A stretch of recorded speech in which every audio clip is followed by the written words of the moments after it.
今日咧，我想同你介紹下 Dr. William Douglas 呢個咧，亦都係我好早期嘅啟蒙嘅老師。1990年代嗰陣時，咁佢老人家咧就個境界當然係好高啦。如果唔係，我都唔會即係抌我啲精神時間與金錢喺佢嘅智慧上邊。咁佢對我咧就係一個非常大嘅 mind opening 嘅一個效果嘅。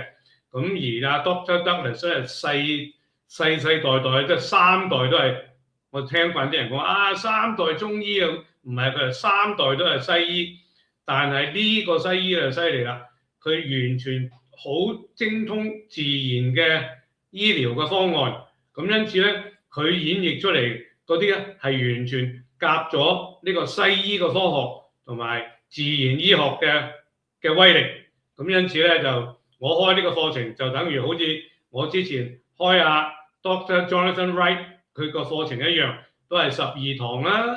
咁跟住咧就有一堂係送俾你嘅啦，13堂啦。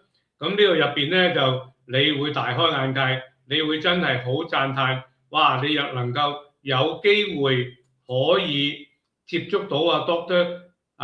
Douglas 嘅智慧咧，其實你都真係好有福分。咁所以因此咧就嗱，而家都仲係啱啱開始推出嚟。